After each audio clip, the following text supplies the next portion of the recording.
পরের সুখে জলে বেশি, পরের দুঃখে হ্যাব্বি খুশি। শুনে কম রটাই বেশি, পিছনে ঘাটি সামনে হাসি, এরই নাম প্রতিবেশী। ওরা কারা? ওরা প্রতিবেশী। ওদের কাজ কি? পেছনে লাগা। এগুলো করে কি পায়? মজা পায়। এগুলো কেন করে? কারণ ওদের লোকের ভালো সহ্য হয় না। প্রতিবেশী কারা বলো তো? তোমার পেছনে যাদের বেশি চুলকায় তারাই হলো প্রতিবেশী। এরা মনে হয় রেজিস্টার ফলো করে। কে রাত্রি 10টার সময় বাড়ি আসলো, 5টার সময় বেরোলো, কার সাথে ছেলে আসলো, কে পাড়ার মোড়ে দাঁড়িয়ে আড্ডা মারছে। দেখো, আমরা কিন্তু ব্রিটিশদের হাত থেকে মুক্তি পেয়ে গেছি, কিন্তু এই পাড়ার সিসিটিভি কাকিমাদের কাছ থেকে কবে মুক্তি পাবো? কেউ বলতে পারবা? তোমার জীবনে কি চলতেছে, কি হইতেছে বুঝতে পারতেছো না? পাড়ার কাকিমাকে যে জিজ্ঞেস করো, সব বলে দেবে। তুমি হয়তো ভুলে গেছো, কিন্তু সেই পাড়ার কাকিমাটা কিন্তু সব বলে দেবে। 6 মাস আগে তোমার বাড়িতে রাত্রি 8টার সময় কোন ছেলে বাইকে করে আসছিল, তুমি ভুলে গেছো, কিন্তু কাকিমার ঠিক মনে আছে। এমন আরো অনেক খবর আছে যেগুলা তুমি হয়তো বা জানো না বা তোমার মনে নাই, কিন্তু তোমার পাড়ার সেই কাকিমারা ঠিক মনে রাখে এবং তারা জানে।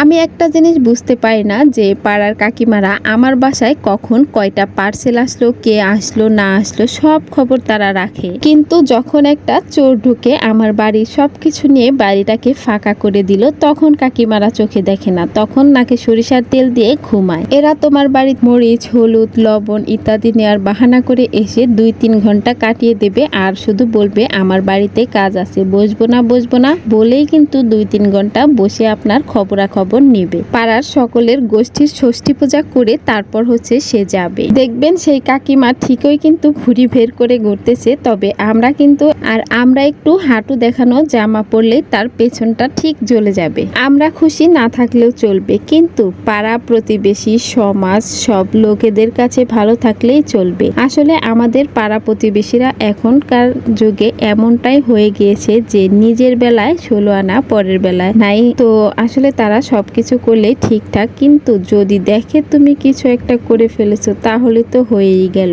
সে ওই কথাটা নিয়ে সারা পাড়া তো ছড়াবেই আর বলবে আমাকে বলো, আমি কারো কাছে বলবো না। আর এই সমস্ত কাজ করে তারা দিব্যি ঘুরে বেড়ায় মনে শান্তি নিয়ে। তারা ভাবে আমাদের পিছনে পিছনে তারা এরকম বদনাম করে আমাদের ওই নামে, আর আমাদের সামনে এসে তারাই আবার ভালো ভালো কথা বলে আমাদের নিয়ে। তো তারা ভাবে যে আমরা এসব কিছুই বুঝি না। আসলে কিন্তু অনেকটা সময় আমরা সবকিছুই বুঝতে পারি, তবে তাদের মুখের উপরে কিছু বলতে পারি না, কারণ তারা আমাদের গুরুজন। এগুলাই হচ্ছে পাড়া প্রতিবেশীদের লক্ষণ। তো কাকিমারা বলি কি, আপনারা এই সমস্ত কাজ বাদ দিয়ে যদি পারেন চোর পাহারা দিয়েন, যাতে করে আমার বাড়ির জিনিসগুলো অন্তত থেকে যায়। যেহেতু আপনি সব কিছুরই খেয়াল রাখতে পারেন, তাহলে চোরটাও পাহারা দিতে পারবেন। সো এটা করলেই ভালো হবে।